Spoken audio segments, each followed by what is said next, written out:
Political journey that began 22 years ago, culminating today in a new life as Pakistani leader. Poised to deliver his victory speech, Imran Khan appeared impatient.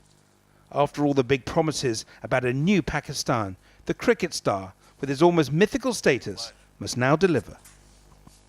Accountability will start with me, then my ministers, and then we will work our way down. He promised economic transformation. My inspiration is that Pakistan should be a welfare state where we take responsibility for the poor people. While his supporters have been celebrating across the country, his victory has been overshadowed by accusations of voting irregularities. The results are being contested by opposition parties, including the Pakistan Muslim League of Nawaz Sharif, the ousted Prime Minister, jailed 2 weeks ago. With votes still being counted, his brother Shahbaz appeared at a press conference saying he rejected the results totally. Pakistan's military has come to Khan's defense, rejecting accusations of interference as malicious propaganda. Throwing their weight behind Mr. Khan during the campaign, the military, accused of targeting his political rivals to ease his path to power, remain the key power broker. The military, for its part, will be watching him closely, because do remember that former Prime Minister Nawaz Sharif was, of course, for many years seen to be a protege of the army until he went rogue. And I think the military will want to ensure that there isn't a repeat performance. From its earliest days, Pakistan saw a succession of military leaders. There was a return to civilian rule in the early 1970s. But Prime Minister Zulfikar Ali Bhutto was overthrown by General Zia and later executed. Bhutto's daughter Benazir returned from exile and won a landslide victory. She was later assassinated. With Pakistan pulled between military and civilian rule, three-time Prime Minister Nawaz Sharif was constantly in and out of favour, and prison too. The military's hand was seen in his ousting from office last year, opening the way for their new man. Khan's political turnaround has been as radical as his personal one. Revered as a national icon after leading Pakistan's cricket team to World Cup victory, he was renowned as an international playboy before marrying the British heiress Jemima Goldsmith.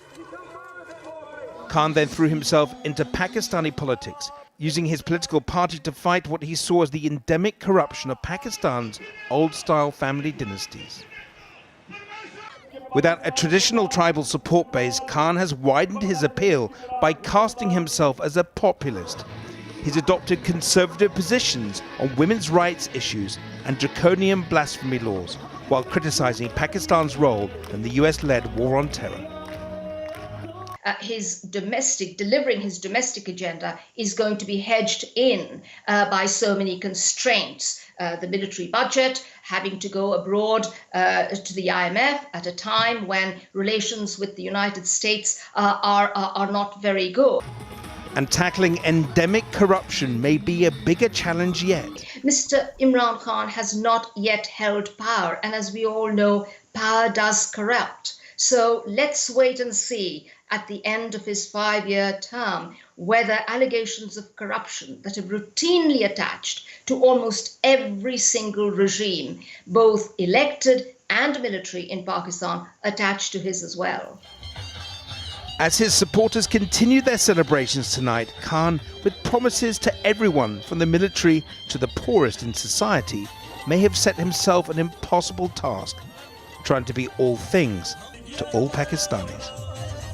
Inigo Gilmore reporting. Well, now, earlier I spoke with journalist and author Ahmed Rashid, and I started by asking him, how does he read what happened in this election? Well, I think it's a mixed bag. I think people wanted a change, and they've certainly got a change. A new prime minister who's certainly not corrupt, but he has many weaknesses, and he is yet to be tried in the big arena. And I think at the same time, he has been tainted by the fact that the army has played a very strong role in this election. Will the result stick?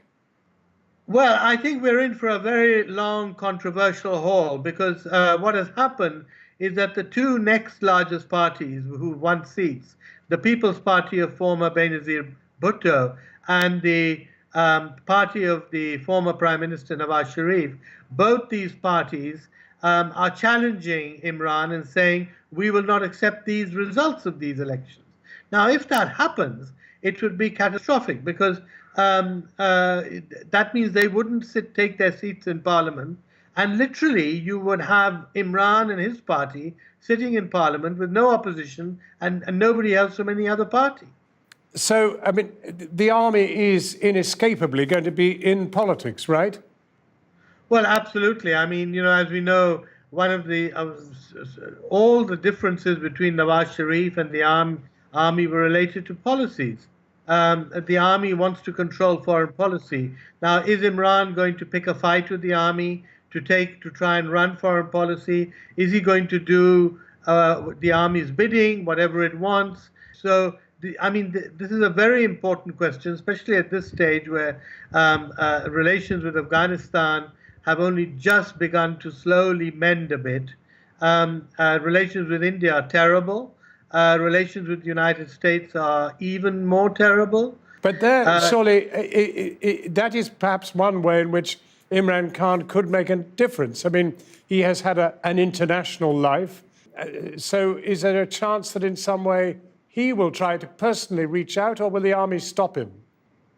No, I mean, first of all, he's been quite bullish on India, on America. It's unclear exactly what his foreign policy position is, whether he's going to be willing to go beyond the army and take some initiatives in improving relations with these countries.